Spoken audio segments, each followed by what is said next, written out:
everybody. Welcome to our last episode of Season 2 of Okayish Advice. Is it the best advice? No, and especially not tonight, because it is Margarita night. But we've lived through life. Da-da-da! We are friends. We've lived. We have laughed. We have lasagnaed. And we are here to answer all of the questions that you have submitted. So I'm really excited because I asked Tracy and Mary, I was like, will you please come on the podcast for like a girls' night, Margarita night, talk about like friendship. And I think that these are great questions. And I think we all know what it's like to make friends as adults. And it is really hard. So without further ado, these are my friends. This is Tracy and this is Mary. And Tracy became my friend because she just stalked you in the restaurant.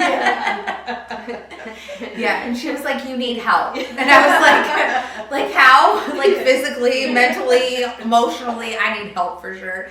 And Tracy and her husband Mike came in like half this house is Garlando from them. Like they helped us so much. And then Mary moved here from Chicago, right? Yep. Yeah, making sure. Well, Illinois is Chicago. Yeah. I was homeschooled. And so you came down, and then of course you've been friends with Tracy forever. Mary and I have been friends for over 30 years. Yeah. Yeah, that's so crazy. Mm-hmm. Could you imagine? Like, yeah. Long time. And so that's why I feel like you're so good for this episode.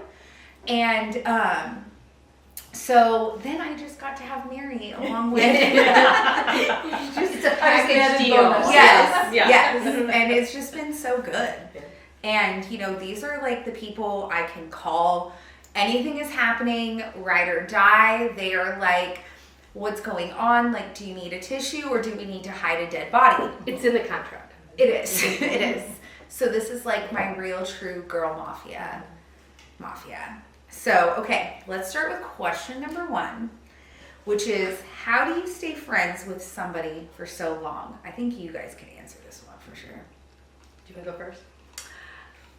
It's a hard question, and it's probably a really good one it's probably great that Tracy and I are here because we literally have known each other for 30 years. I met Tracy when she was bussing tables at a restaurant and met Mike, and we have been friends. She was my manager. Forever. Yeah, I was Our kids grew up. Yeah. We lost contact for a little bit. But After the kids were grown and natural space. Yeah, exactly. Yeah. Yeah. And I will have to say, I probably have one other friend, very, very dear friend, that I've also had for 30 years. Wow.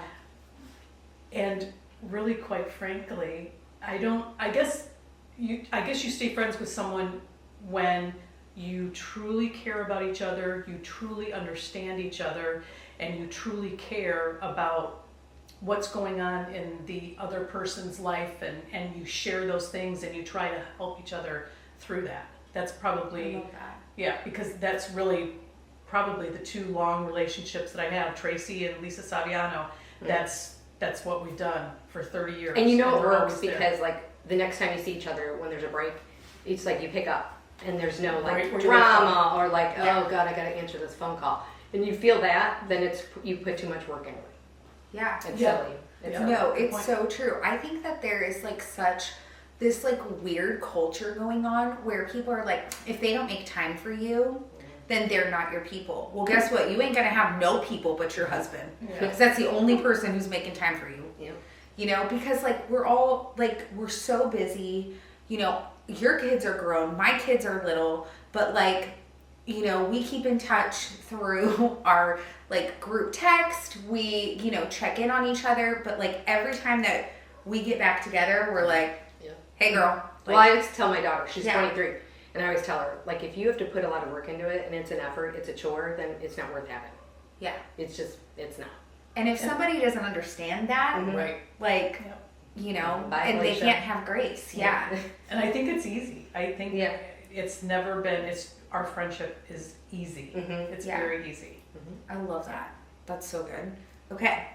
Question number 2. Why do you think it's so hard for moms to make friends? Well, Tell me when some the- Chicago dirt. okay. So when your kids are little or babies, you are on. Everyone's in different schedules, nap times and play times, and then you try to do those play dates, and that's a hot mess.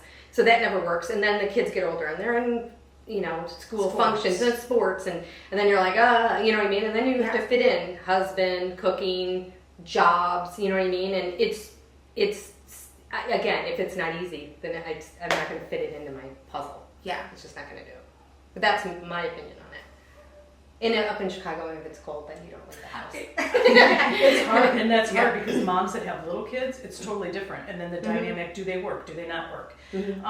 If you don't work and you're a stay-at-home mom and you're raising your kids, great. You're going to have. I would have to imagine you're going to have friends that have, those common interests and don't have to work every day. Most of the people, when Nathan was growing up, most of the people friends that I had in the neighborhood, and all had kids, all had 4 or 5 kids. We all band together. They were all working moms. We all band together to make sure that, someone was taking care of the kids or someone was watching them. We would take turns. So I think it's very different depending on what stage you are in your life and where your kids are at, and that's. But like it kind of sounds like, because I remember you would tell me like, oh yeah, the neighborhood, blah, blah, blah. Oh yeah. So for you guys, it was like you guys had like a village. Yeah. But it was a different time too. Like all your kids have electronics, our kids didn't. So we were outside playing, or you had to be doing stuff with the kids constantly. So like other moms were there, and you did it with other moms. You were like, all right, we're gonna hang out because there's no other choice. Yeah. You know what I mean? And then at night you just collapsed. Yeah. Just collapsed. Drank a lot. Drink a lot. No judging. I mean, kids were outside nonstop, street hockey. Yep. Baseball. All types of stuff. I actually love that. I can't wait to not live in the middle of the city. Yeah. It's hard. I mean, you guys know I complain about it all the time. The Lord has not released me. I'm fine. But I think for me, I'm 35, and the women my age, I either have these people who want to be Pinterest worthy, Instagram perfect moms and act like they don't live a real life or have real friends. For you guys have seen me I'm in leggings right now. But leggings, messy bun. You guys have seen me at my worst, whatever. But you've never ever judged me. Well, we do behind closed doors. Oh, okay. Never mind. Just kidding. No, but there's been so many times where you've just invited us. My kids think that Tracy's house is the ultimate party house because it is just so relaxed. And there was Tracy's house is the best. We want our house to be like Tracy's house. And I was but what's funny is anytime I've gone to your house, I can go there in sweats and baggy socks, and you're here's a vodka lemonade. Relax. We're just here to eat snacks and be girls. There you go. And I think that's everyone huge. come on over. Yes. I'm great, now you're going to be the one with the stalkers. You're going to be Mila's friend Tracy. Mary? You're going to get stalked on the streets. But I think most importantly, what I love about you guys is that you're just authentic, real people. And that's something that is not always very prevalent here. And we've moved here, and I think that's something that we can share with the people here. Yeah. It is okay to be genuinely happy for somebody in their life in whatever stage they are at, than to turn around and go talk to your perfect blonde friends and say, bless her heart. Well, that's why we always got along so well, Mary and you, is because you say what's on your mind. Yeah. And I'm not going, does she really mean that? I know you mean that. Yeah. And just being there for people and just being you know what? I don't know where you're at. I'm going to love you. And if you need something, I'm here for you. I'm always do you want me to beat him up? Do you want me to you want me to we could laugh about it. We could cry about it, Tracy's been through a lot of stuff last year, a lot of hard stuff. And just going and being hey, It's we're nice gonna to have keep a sounding positive. board. Yeah. Yeah. But you always keep positive, and you do too. You're always like, Try. you know, you're like, yeah, let's complain about it, but like, let's keep positive. Like, let's keep going. Let's, you know, so you need people around you who are going to lift you up while still letting you be real and complain, but they're not going to let you like live in the poop. Yeah. Like, they're not going to let you wallow. Well, in the I let pit. you wallow for a day, and then I drag you out of it. So. And you're like, and Doesn't now matter it's who you time are. to paint. Yep. I love it. I love it. Okay. I'm so curious about this one. It might be kind of vain that I'm so curious about this. But the last question is, what is your favorite Mila memory? Okay, I get to go first. Yeah. Okay. So I'm nervous. when shortly after I met Mila, I met her, of course, through Tracy, and it wasn't long after I had met her, and I had a major meltdown where I locked my keys in my car, and I had to walk to Mila's restaurant, and I'm standing out front. Like, And you knew nobody. Yeah, I didn't. I knew nobody at the time and didn't know who to call. So I'm like, okay, I'm gonna walk to Mila's. Mm-hmm. So I walk to Mila's, and she comes out and she goes, "What's going on?" And I'm like, trying not to cry, and she's like, "You know what? It's gonna be fine." Didn't really know me that well, but was just reassuring me, don't worry, it happens. It's happened to me. It's fine. Which You locked your keys in the trunk of my car. Yeah, and you had your Chinese food. Yeah. And I'm trying to hide my Chinese food because I didn't want Mila to know that I had Chinese food because I would have ate it. Yeah, because I'm at a restaurant. But and there's another one that really strikes is we had a girls' weekend in October, which was not long ago. There were like 6 or 7, and Mila, of course, was pregnant and couldn't drink. And the rest of us got. I'm not going to give any details, but the rest of us got a little out of hand. And let's just say Mila took care of 6 of everybody, 6 of us. So. She's a very, very good person. I just love you, Mary. And she's always, she'll always say something that makes she's always on. I feel like you're all the always time you walk into the restaurant and Mila is always on. She's happy. She's got something to say. And if you walk in there and you've had a shit day, she's going to say something to you, or she's going to make you feel that it's totally different and it totally turns around your day. And I greatly appreciate that. You have no idea so much. Yeah. Thank you. Well, mine kind of bounces off of that. So you are always on. Yeah. So she's like, whatever you see in the restaurant, she's like that. Yeah. But the first time, I think it was Mother's Day weekend, the first year we met, and I said, come over to my house. Because your family's not here, my family wasn't here, and it was COVID, you know what I mean? I was like, come over, we'll just, what do we do? Grilled steaks or whatever. And that was the first time I ever saw Mila relax. Like, she sat down, and the kids were just running crazy, and you actually got to relax. And That's why we love Tracy's house. I thought you fell asleep at one point. And then the other story was last year for 4th of July, that you jumped on the quad, which is something I never thought I'd see you do. And it was so fun to watch you, like, you and Matt just go, woo, Because we never get to, like, let loose. Yeah, it was really fun. Yeah, and that's Every why, fireworks, like, I know this sounds like probably, like, the dumbest thing to somebody, but, like, Matt and I, like, we've been praying, like, for land. We've been praying for a specific house, actually, that has to be the Lord, like, bringing it to us. But I told Matt, I said, when we were on that quad at Tracy and Mike's house, like, I felt free. Yeah.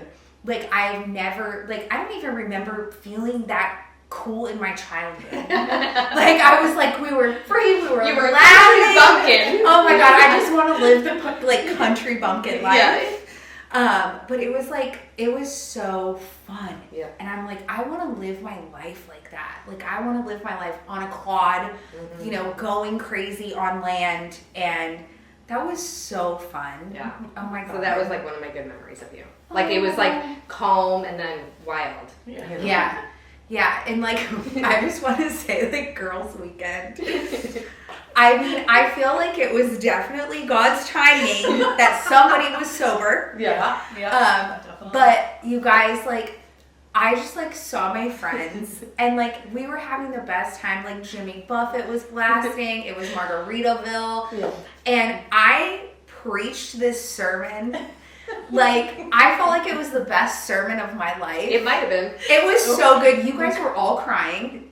We were like all like in that like tipsy girl. Like, you're so beautiful. You're the best friend I've ever had. Like, we were just like so, and then the next morning, nobody remembered nothing. And I was like, well, damn. I should have recorded that. That was like some of my best work, really. It was so fun though. Practice makes perfect. Yeah, that's true. Well, next time I'll be like recording it. But it was so fun, and it was so fun to just go with like friends and, you know, and like we planned. You need to do it too. Yeah, you Yeah, have We all needed it really it's bad. very important. Yeah, So. that's definitely showed me that like going away with your friends is so much needed because it makes everybody appreciate you at home. And then Yes. you appreciate them. Yes. Yes. And like, and then you appreciate them, and then just being with your friends and like letting loose and having that safe community, which is why I say find yourself real friends, people who are authentically themselves. You know, none of us are freaking picture perfect, and you're, but you know what I mean? Like, we're not Instagram real, like. Nor do I want Yeah. I'm like, here I am, barefoot and pregnant on my farm, where I shall give birth and continue picking potatoes. Like, not me. I'm like, I gotta get drugged up. So, anyways, thank you so much for coming on the podcast, sharing like a little dose of real friendship, and just having a good time, drinking margaritas and mocktails. And to another season of At Home. Just kidding. Damn, that's the 4th time I've done that. And it's still like, I didn't even drink. It's fine. To another season of Okayish Advice. God, I can't even read my freaking notes. Another season of Okayish Advice. That being said, don't forget, I love seeing you at the restaurant. I love you being here in my home. I love feeding you. I love being here for you. So send me your questions. You're gonna like and subscribe on all the platforms, which is Instagram, YouTube, Facebook, TikTok. Woo, I did it. And I'll see you next time. Don't forget to submit those questions. I love you, Tanti Bachi. Poor Riley's gotta go behind the tree.